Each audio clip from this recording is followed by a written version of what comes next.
안녕하세요. 세상 천지에 인복이 없어도 그렇게 없을까 싶은 게 제 인생이었습니다. 저는 어려서부터 아빠 없이 컸어요. 엄마부터 남들이 봤을 때 참 박복하다 생각이 들 만큼 바람피는 남편에 아직 젖도 못된 딸에 돌아가시기 직전인 본인의 시어머니까지 모시느라 등골이 휠 만큼 힘들게 살아오셨죠.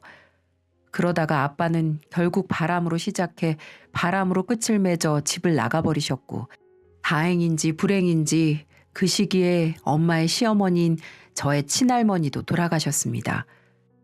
그 이후로는 엄마 혼자 저를 홀로 키우시면서 힘든 시간을 보내셨어요. 사춘기 때는 안 그래도 힘든 엄마의 마음을 더 힘들게 했고요.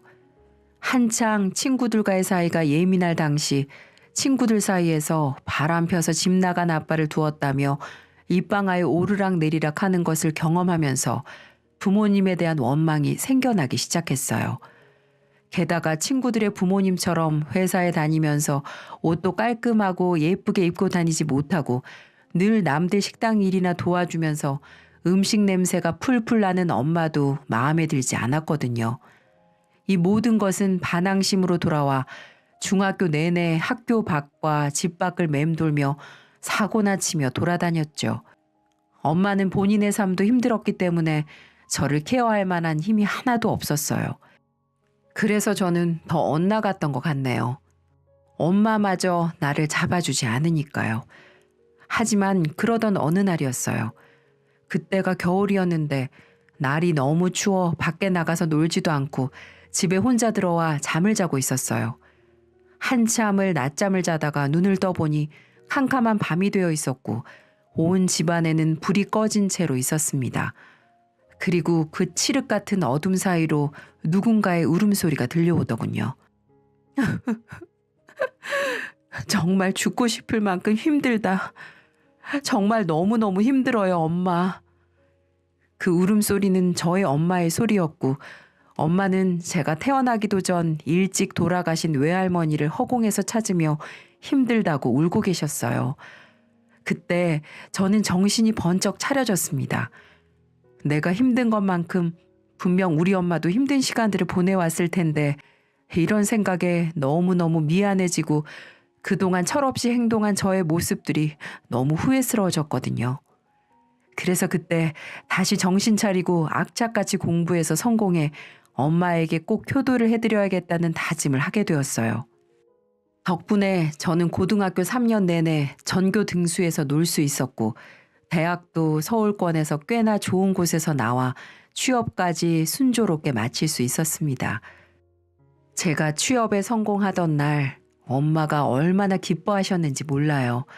그동안 남 밑에서 자존심 다 굽히고 일해가면서 모진 수모를 다 겪으셨는데 그걸 보상받는 기분이라며 너무나 좋아하시더라고요. 행복해하시는 엄마의 모습을 보니 저도 뿌듯했습니다. 이제야 실컷 효도해드릴 수 있겠다 싶었거든요. 첫 월급 나왔을 때는 맛있는 음식도 먹으러 가고 옷도 좋은 것으로 싹 사드렸어요. 그리고 매달 용돈을 드리면서 이제는 엄마도 좀 편하게 사시라며 말씀을 드렸습니다. 그렇게 하루하루 안정적으로 바뀌어가는 삶을 누리면서 저는 이 모든 것이 다 행복했어요. 그리고 또 하나의 행복을 얻게 되었죠. 바로 저를 많이 사랑해주는 남자친구를 만났습니다. 남자친구는 회사 동료가 아는 선배를 소개시켜 주어 만나게 되었어요. 처음 나가던 소개팅 자리에서 어찌나 떨렸는지 모릅니다. 하지만 저희는 서로 둘 다 한눈에 결혼할 사람이라는 걸 느끼게 되었고 그 후로 6개월 만에 결혼을 약속해 일사천리로 시까지 마쳤습니다. 시댁도 시어머니나 시아버지가 조금 유별난 부분이 있는 것 같아 보이긴 했지만 결혼 전까지만 해도 본성을 드러내지 않았기 때문에 저는 대수롭지 않게 생각하며 결혼까지 하게 되었어요. 그러다 갑작스럽게 사이가 틀어진 계기는 남편의 사업 실패 이후였습니다. 결혼을 한 후 얼마 안 돼 남편은 직장을 그만두고 사업을 차리게 되었어요. 초반에는 힘든 시기가 있었지만 나름 잘 극복해 안정기에 접어들게 되었는데 몇 년이 채 안 되어 투자 사기를 당하면서 망하게 되었습니다. 그때는 저희가 살던 집까지 팔아서 빚을 메꿔야 했기 때문에 일단은 제일 돈이 되는 집부터 팔아넘기고 어쩔 수 없이 시댁으로 들어가게 되었어요. 그날로부터 저와 시댁의 불화가 시작되었습니다. 저는 시어머니와 제가 나름 잘 맞는다고 생각을 했었어요. 그렇게 깐깐하신 분도 아니었고 평소에 필요한 경우가 아니면 만나는 일도 별로 없었기 때문에 이렇게까지 서로 다른 줄은 몰랐었네요. 하지만 시댁에 들어가서 사는 날부터 시작해 시모는 돈 없이 시댁으로 들어와 사는 게 못마땅해 저에게 꼬투리를 잡기 시작했어요. 예, 너 지금 이걸 설거지라고 하면서 정리해 놓은 거냐? 벌써 결혼 몇 년 차인데 아직도 그릇 정리하는 게 이래서야? 어디다 써먹니 너를? 초반에는 아주 사소한 거였습니다. 그릇을 원래 배열대로 정리하지 않았다는 이유로 시어머니는 트집을 잡았어요. 원래는 잘 정리해 놓는데 그때는 급하게 전화를 받을 일이 있어 잠깐 놔둔 사이에 보시고는 그렇게 말씀을 하셨던 거였어요. 좀 억울했지만 어쨌든 정리를 안 한 잘못은 맞았기에 그냥 들었습니다. 하지만 그 다음부터 시어머니는 그 강도가 점점 더 심해지셨어요. 예, 나 오늘 집에 못 들어오니까 네가 알아서 저녁 차리고 준비해 놔라. 네 시아버지 고기 없으면 밥 못 드시는 거 알지? 불고기 반찬거리 사서 다 해놔. 예, 집 빨래 좀 해라. 도대체가 너는 손이라는 게 달려있긴 한 거라니? 어떻게 된 애가 청소고 빨래고 제때 하는 법이 없어. 등등. 어머니는 평소에 제가 잘해놓은 것도 어쩌다 한 번씩 늦게 한 걸로 트집 잡으시고는 뭐라고 하셨어요. 그리고 점점 더 모든 집안일을 저에게 맡기셨고요. 저는 처음에는 어쨌든 며느리 된 도리로서 하긴 했습니다. 그런데 점점 정도가 심해지는 걸 느끼면서 반항을 하기 시작했어요. 남편에게 이야기를 해서 어머니를 말려보라고도 했고 저도 따졌습니다. 어머니, 저도 밖에서 일하고 와서 너무 힘들어요. 어머니도 좀 같이 도와주세요. 제발 언제까지 이렇게 트집 잡으실 거예요? 하지만 제가 따질 때마다 시어머니는 저보다도 더 불같이 화를 내셨고 아들이 뭐라고 할 때는 저보고 요망한 것이 본인 아들 꼬드겨서 집안을 다 갈라놓는다며 억지를 부리셨어요. 그렇게 반복되는 상황에 저는 지쳐버려서 어머니가 뭐라고 하든 말든 어떻게든 빨리 돈 모아서 이 집을 나가자는 생각으로 미친 듯이 일만 했습니다. 그런데 불행은 왜 겹겹이 일어나는 걸까요? 저는 그 당시 무조건 돈만 모아야겠다는 생각에 빠져 일에 집중해 저희 친정엄마와 자주 연락도 못하고 있었어요. 근데 갑자기 엄마에게서 하나의 문자가 왔습니다. 아직도 그 문자는 잊혀지지가 않네요. 현지야, 정신 차리고 잘 들어. 엄마, 위암이란다. 몸이 요즘 부쩍 안 좋고 속이 안 좋아 병원 갔더니 의사가 그러네. 우리 현지, 엄마 걱정하지 말고 엄마가 이 세상에 너밖에 없는 거 알지? 미안하다. 이렇게 청천벽력 같은 문자가 날아왔습니다. 저는 그 자리에서 주저앉아 버릴 수밖에 없었어요. 세상에 단 하나뿐인 엄마를 잃어야 한다는 생각에 너무나 큰 상실감이 들었습니다. 그래서 곧바로 전화를 드렸더니 아무 말도 못하시고 울고만 계시더라고요. 차마 당신 딸에게 육성으로는 말을 못하시겠는지 계속 울기만 하셨습니다. 저 또한 엄마가 안 계시면 저에게는 핏줄이 이어진 가족이 단 하나도 없게 되는 거였기 때문에 너무나도 무서웠어요. 하지만 엄마의 건강은 어떻게 해결할 수 있는 상황이 아니었고 그저 병원에 머물면서 하루하루 약물을 통해 생명을 연장시켜보는 수밖에 없었습니다. 저는 그날로부터 시댁에도 이야기를 해놓고 일도 그만둔 뒤 엄마를 병원에 입원시키고는 매일매일 병문안을 갔어요. 예, 너는 어떻게 된 애가 니네 엄마 챙긴다고 시댁을 나 몰라라 할 수가 있어? 너 때문에 나나 네 시아버지나 네 남편까지 밥도 제대로 못 먹고 있는데 어쩜 그렇게 네 엄마만 챙기니? 왜 이렇게 애가 이기적이야? 시어머니는 제가 일주일 내내 병원에만 가 있어서 식사를 제대로 못한다며 성을 내셨어요. 그리고는 일주일에 딱 3번까지만 가라고 으름장을 내셨고요. 어머니, 저희 친정엄마가 죽을 상황에 놓여도 그렇게 말씀하실 거예요? 저희 엄마 평생을 저만 보고 사신 분이에요. 그런 엄마 제가 옆에서 돌아가실 때까지 지키겠다는데 왜 그걸 뭐라고 하시는 거예요? 저는 3번만 가라는 어머니의 말씀에 너무 화가 나서 따졌어요. 하지만 시어머니는 더 독한 말로 사람 마음을 무너뜨리더군요. 아니, 사람이 왜 그렇게 목숨줄이 질겨?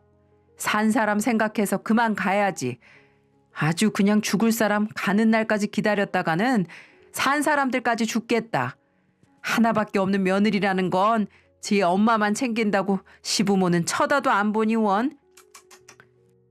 도저히 저로서는 상식적으로 이해를 해보려고 해도 이해가 안 되는 못된 말들을 꺼내는 시어머니를 보면서 큰 충격을 받았습니다. 어머니, 당장 사과하세요. 당장 방금 하신 말씀 취소하시라고요. 우리 엄마한테 막말한 거 도로 물으시라고요. 어머니가 그러고도 사람이세요? 사람이시냐고요? 어머, 얘 좀 봐라. 아주 눈알 부라리면서 이야기하는 게 이제는 앞에 어른도 안 보이나 보구나. 내가 뭐 틀린 말 했니? 이 집에서 살게 해준 걸 생각해서라도 벌벌 기어야 할 판에 제 어미 챙긴답시고 완전히 우린 내팽개치고 있으면서 뭐가 그렇게 당당해? 그렇게 상식 밖의 이야기를 꺼내시는 시어머니한테 정말 크나큰 실망을 하고 말았습니다. 저는 그날로 아이의 병원으로 들어가 시댁에는 거의 들어가지도 않았어요. 시어머니도 이때는 거의 포기를 했었는지 남편을 통해서도 저를 찾는다는 소리가 별로 없더라고요. 그래서 엄마 옆을 더 지키다가 시댁도 한번 돌아봐야 할 것 같아 며느리로서의 도리를 하기 위해 한번 들어가 집안을 청소하고 있었습니다. 그때 저는 시댁에 다시 간 것에 대해 큰 후회를 하게 되는 사건을 겪게 되었어요. 시아버지는 원래부터 좀 망나니처럼 살고 있다는 걸 알고 있었지만 정말 그 정도일 줄은 몰랐거든요. 평소 시부는 매일 하루하루 술을 마시면서 집에 들어와 행패를 부렸습니다. 술만 마시면 완전히 미쳐서 집에 있는 그릇도 깨고 온 집안 사람들 자고 있는데 소리를 고래고래 지르며 깨우기도 했죠. 저는 그게 정말 지긋지긋했습니다. 하지만 모든 걸 다 참고 살았어요. 그런데 한 번은 제가 집에 있는데 그날따라 술을 안 드시고 멀쩡한 상태로 집에 가만히 계시더라고요. 저는 속으로 저 양반이 웬일이냐 하면서 오늘은 잠잠하게 넘어가겠구나 했는데 저의 큰 오산이었어요. 아주 대놓고 미친 질문을 하는 시아버지를 보면서 또 한 번 화를 낼 수밖에 없었죠. 야, 며느라, 사돈 어른은 괜찮으시니? 아유, 빨리 나으셔야 될 텐데. 근데 이런 말 하기도 좀 그런데 어머님 보험금은 많이 들어놓으셨니? 혹시 어머님 잘못되시면 사망보험금은 다 상속받는 건 맞지? 마음은 아프지만 그래도 살 사람은 살아야지. 혹시 잘못되면 이 시댁에도 좀 보태거라. 이제는 우리가 너의 유일한 가족이니까. 내 말 틀린 말은 아니지? 이 집은 시어머니만 미친 게 아니라 시아버지도 개념 따위는 밥 말아먹은 집안이었어요. 아버님, 어머님에 이어서 진짜 너무하시네요. 어떻게 사람 목숨을 그렇게 쉽게 말하시는 거예요? 어떻게 해요? 저는 그날 정말 시댁을 완전히 뒤집어 엎으면서 시부와도 대판 싸웠네요.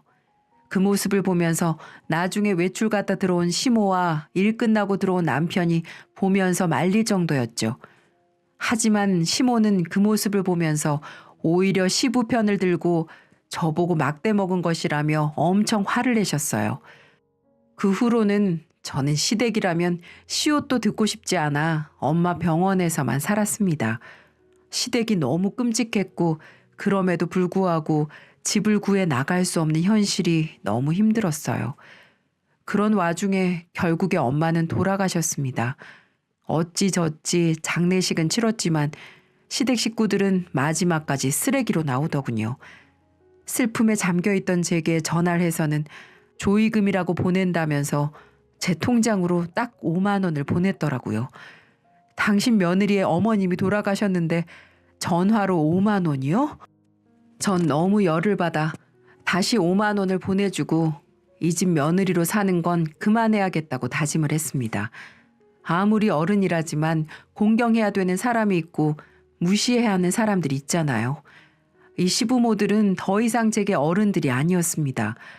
이 사람들에게는 배울 점이라고는 눈꼽만큼도 없었거든요.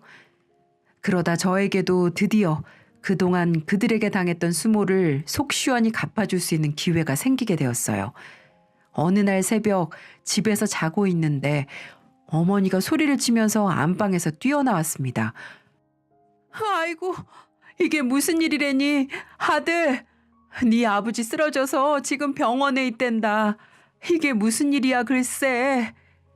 그 소리를 들은 저희는 그날 밤 급하게 병원으로 달려갔고 아버님은 술에 완전히 취해 인도를 걸으시다가 도로 쪽으로 발을 헛디뎌 넘어지면서 뒤통수를 인도의 턱에 심하게 박으신 듯 했습니다. 몸을 가누지 못하는 상태에서 머리를 세게 부딪혔기 때문에 그 자리에서 이미 머리에서부터 출혈이 심하게 나 있는 상황이었죠. 급하게 조치를 취해서 생명은 붙잡아 놨지만 앞으로 어떻게 될지 경과를 지켜봐야만 했어요. 그때 당시까지도 온갖 히스테리를 부려대는 시부모에 대해 감정이 완전히 나빠져 있던 저는 정말 그러면 안 되지만 속으로 좀 잘 됐다 싶었습니다. 무서운 생각이긴 하지만 우리 엄마에게 잘못한 것에 대해 벌 받는 거라는 생각까지 들더라고요. 시어머니는 그때부터 다시 이상한 요구를 하셨어요. 저보고 당장 일을 그만두고 시아버지 병간호를 하라고 하셨어요. 에휴, 나는 늙어서 힘도 없으니까 젊은 네가 네 시애비 좀 돌봐라. 네 엄마 간호해봐서 잘할 거 아니야. 설마 네 엄마는 챙기면서 네 시아버지는 내팽개치는 거 아니지? 어머니, 제가 왜요? 우리 엄마는 돌봐줄 사람이 아무도 없었지만 시아버지는 어머니 남편이잖아요. 그럼 어머니가 챙기셔야죠. 저는 어머니 아들 챙기는 것도 바쁘고 힘든 사람이에요. 갑작스럽게 할 말 다 하는 저를 보면서 시어머니는 깜짝 놀란 눈치였습니다. 하지만 그대로 물러설 분이 아니셨죠. 이 요망한 것이, 야, 너는 네 엄마 챙기면서 우리 아들한테 얼마나 소홀했는데? 그건 남편도 다 이해를 한 상황이었어요.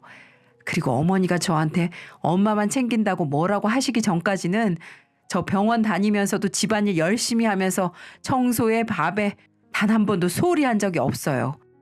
근데 이번엔 우리 엄마 사망보험금까지 노린 시아버지 병간호를 하라고요? 절대 못해요. 당당하게 맞서는 저의 모습에 시모는 흠칫했습니다.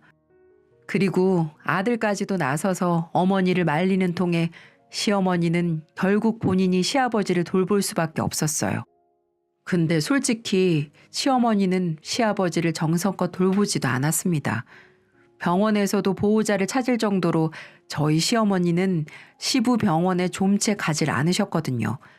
어머니는 그래도 긴 세월을 같이 산 아버님이 걱정되지도 않는지 정말 병원에 머무는 시간이 적더라고요. 애정도 사랑도 의리도 없는 모습을 보면서 참 이해할 수 없는 종족이라 생각하며 보냈어요. 시아버지는 남편만 주말에 한 번씩 찾아가서 돌아보는 정도였습니다. 하루는 제가 보다가 안 되겠어서 어머니에게 말했어요. 어머님, 아버님한테 안 가보세요? 병원에서 잘 지켜주고 있는데 내가 왜 가야 하니?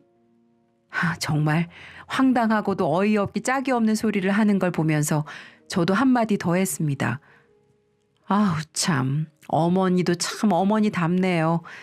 그런데도 아버지 저렇게 명줄 길게 오래도 사시는 걸 보면 두 분 다 대단하신 분들인가 봐요. 참 존경스럽네요.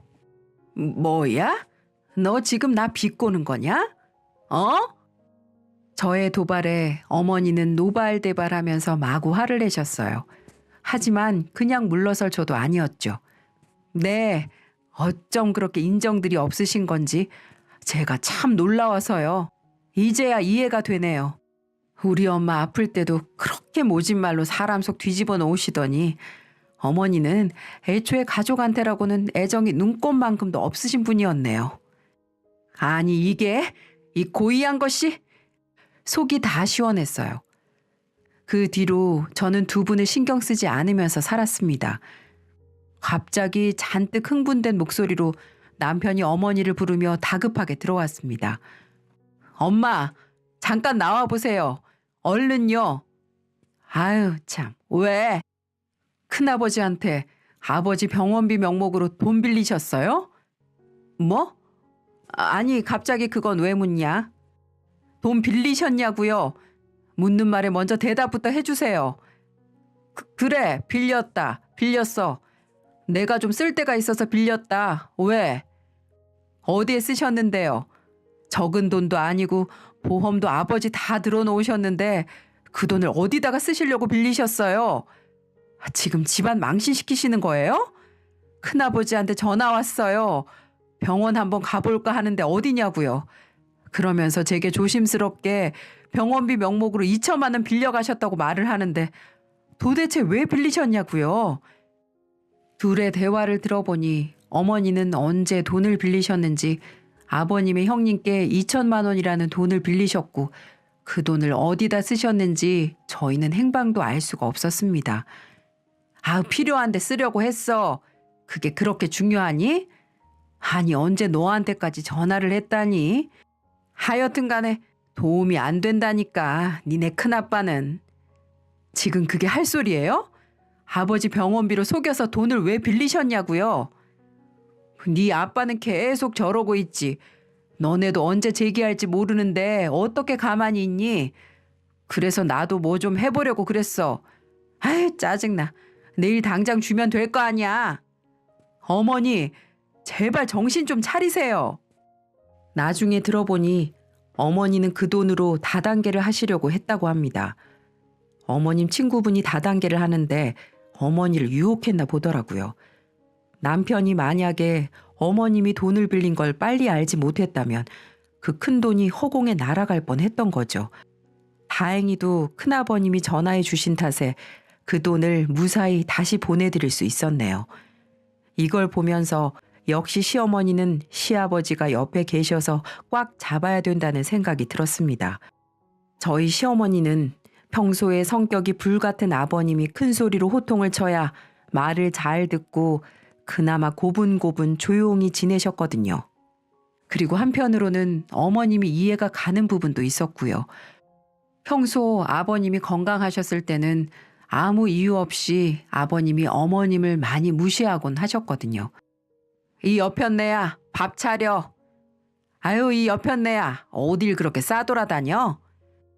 그리고 어머니가 식사를 차려드리면 반찬이 마음에 안 든다는 이유로 밥상을 엎기도 했고 모든 경제권도 아버님에게 있었기에 어머님은 아버님께 필요한 게 있으면 온갖 무시를 당하면서 돈을 받아가곤 했습니다. 그래서 나중에는 어머님이 두 분이 싸우던 중에 이혼까지 요구를 하신 적도 한두 번이 아니셨죠. 그러다가 아버님은 그 얘기를 듣고 또 흥분해 그릇을 몇 개 한참 깨고 난리를 피우는 통에 시어머님이 피신한 적도 한두 번이 아니었답니다.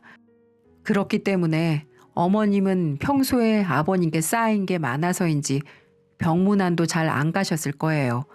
한 번은 저한테 와서 아유 네 시아버지 나 그렇게 평소에 무시하더니만 아주 아무 말 없이 누워만 있으니까 내가 살겠어. 그 고의한 성격에 언제 그렇게 조용히 누워 있어 보겠어? 라고 말씀하신 적도 있었으니 얼마나 아버님을 평소에 미워했는지 예상해 볼 수 있었죠. 근데 그 후에 진짜 사건이 터지고 말았어요. 저희 둘 다 어머니를 포기한 채 알아서 하시라고 냅두고 있던 와중 어머님이 저한테 오셔서 뭔가를 물어보시더라고요. 저는 그때 뒷목을 잡을 수밖에 없었습니다. 예, 너는 니네 엄마 죽고 나서 돈 나온 것 없다니? 아니 저번에 네 시아버지랑 얘기하는 거 들어보니까 사망보험금 같은 거 나올 거 있는 것 같던데? 저는 이 말을 듣자마자 정말 눈이 뒤집히는 줄 알았습니다. 아니, 어떻게 대놓고 이런 걸 물어볼 수 있는 건지 이분의 뇌가 정말 궁금해질 정도였어요. 그리고 저는 그 자리에서 화를 주체할 수 없어 마구 열을 토해냈습니다. 어머니, 진짜 가지가지 하시네요.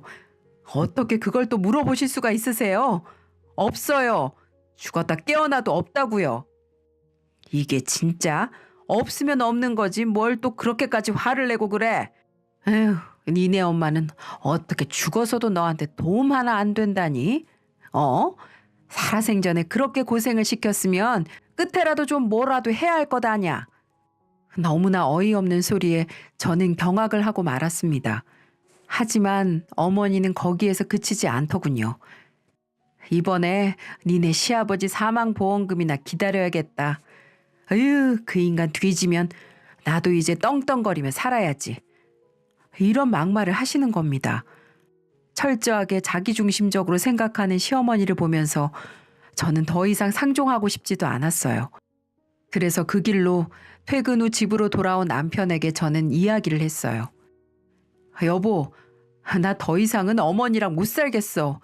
우리 엄마 사망보험금 노리는 것도 모자라서 이제는 아버님 돌아가시고 나면 나올 것까지 벌써부터 생각하고 계신다고. 어떻게 사람이 그래?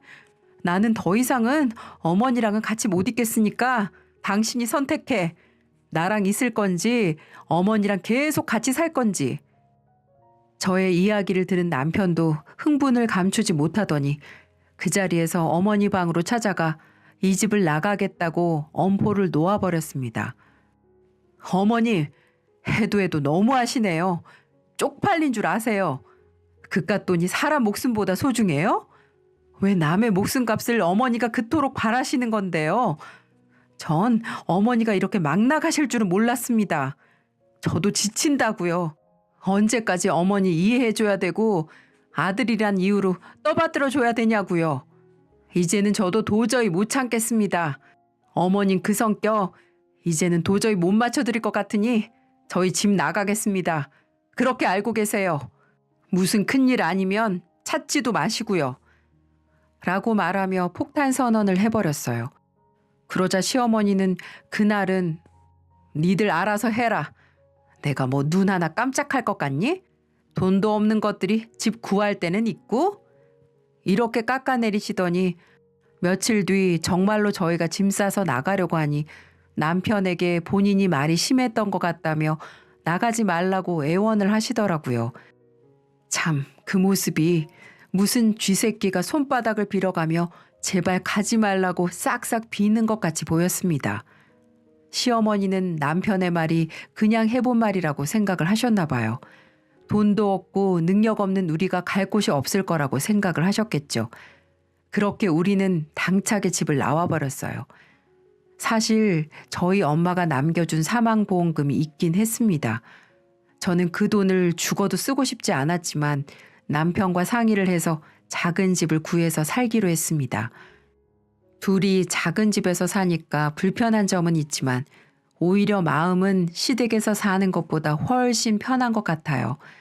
지금도 힘들면 언제든 들어오라고 시어머니는 그렇게 말을 하지만 저희가 미쳤나요? 악의 구렁텅이에 지발로 들어가게요. 그리고 그 후로 더 웃긴 거 얘기 하나 해드릴까요? 병원에서 힘들 것 같다고 말을 한 시아버지는 긴 병원 생활 끝에 결국 어느 정도 사회생활을 할 정도가 되어서 병원에서 퇴원하시고 집으로 가셨습니다. 아직 병원 생활은 더 해야 하지만 병원이 답답했던 시아버지는 집에서 치료받겠다고 우기고 우겨서 퇴원을 했다고 남편이 말을 해주더라고요. 그 덕분에 시어머니는 아주 죽지 못해 사는 사람처럼 시아버지의 간병하랴, 시아버지 병원 데리고 다니랴, 시아버지 잔소리 들으랴, 시아버지 시중 들랴 아주 죽을 맛이라고 하더군요. 시아버지가 잘못돼서 보험금 타려고 했던 시모의 계획은 아주 물거품이 된 거죠. 속으로 아주 꼬시다고 생각했습니다. 아마 앞으로 10년, 20년간은 아버님의 노예처럼 살아야 될 게 뻔했거든요. 뭐 자업자득이죠. 지금은 가끔 시댁의 명절에만 찾아가고 있어요. 솔직히 가고 싶진 않지만 그래도 남편을 낳아주신 부모님들이니 싫든 좋든 한 번은 찾아뵙는 게 기본 예의니까요. 지금은 그래도 많이들 좋아지셨어요. 시부모님들이 점점 나이가 드시고 늙어가시니 유독 남편을 많이 찾으시고 외롭다는 말씀도 많이 하시고요. 물론 제게 대하는 것도 많이 좋아지셨고요. 하지만 그래도 제게 그동안 한 전적들이 있으니 긴장을 늦추면 안 되겠죠. 최소한의 예의를 갖추며 적당한 거리를 두며 그렇게 살아가려고 하고 있습니다. 지금까지 여러 사건들이 있어 힘들었지만 이젠 더 이상 밑바닥으로 내려갈 것도 없으니 앞으로 올라갈 일만 있다고 생각하고 더 열심히 살아가고 있습니다. 열심히 살고 좋은 선행을 베푼다면 우리에게도 좋은 날은 오지 않을까요? 이 사연 보시는 시청자분들도 항상 힘든 일 잘 이겨내시고 하루하루 기쁘고 웃는 일만 가득하시길 응원하겠습니다. 감사합니다.